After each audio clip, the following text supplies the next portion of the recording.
edhe një përpjekje për të vazhduar për të ecur përpara, për të thyer blokadën totalisht të pakuptueshme dhe të pakuptimt në konstituimin e institucioneve, duke filluar nga konstituimi i kuvendit. Kjo blokadë është krejtësisht e papranueshme dhe prandaj irritimi që është shkaktuar nga sjellja, nga blokada e vazhdueshme e opozitës, do duhej që të merret parasysh edhe do duhej që opozita të mos ja mohoj të drejtën e votës deputetëve të saj. Për mua është i pakuptueshëm ky hezitim për të votuar me votë të fshehtë, i cili e shpërfaq mosbesimin që drejtuesit e opozitës, partive opozitare e kanë ndaj deputetëve të tyre. Kjo mungesë e besimit ndaj deputetëve të tyre tregon që vullneti për të bllokuar proceset është i shtyr nga motive të cilat është lehtë, po njëkohësisht edhe shumë vështirë që të shpjegohen. Unë nuk e di se çka imagjinon opozita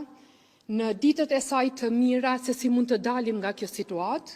mirë po përpjekja për shfrytzuar votën e fshehtë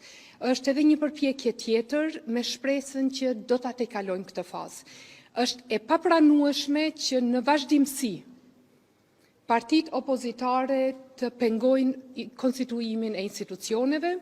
edhe kushtetuta, edhe gjykata kushtetuese, edhe rregulloria e kuvendit, të trija këto instanca e përcaktojnë sakt se kush e propozon kryetarin e kuvendit, nuk e vën në diskutim propozimin e për kryetar të kuvendit nga partia fituese, prandaj të gjitha këto janë filma, janë finte të cilat duan të çojnë në blerje të kohës për të arritur diçka të cilën opozita duhet na tregojë tani.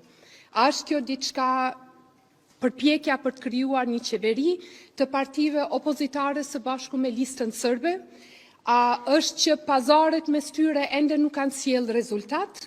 apo dëshirojnë ta çojnë vendin në zgjedhje të reja? Mendoj që paralajmërimi i vazhdueshëm i kryetarit të Partisë Demokratike Memli Krasniqi për zgjedhje të reja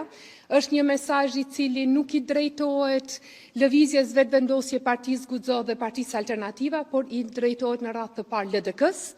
e cila nuk duket se ka interesim për zgjedhje të reja. Ne nuk i synojmë zgjedhje të reja, por edhe nuk ju shmangemi atyre nëse mbeten mënyra e vetme, mirë po nuk do të donim që qytetarin ta çojmë përsëri te kutia e votës, edhe pse ai ka shprehur qartë vullnetin e tij me nëntshkurt. Prandaj presim që në seancën e të hënës të fitoj arsyeja dhe të mos vazhdoj blokada.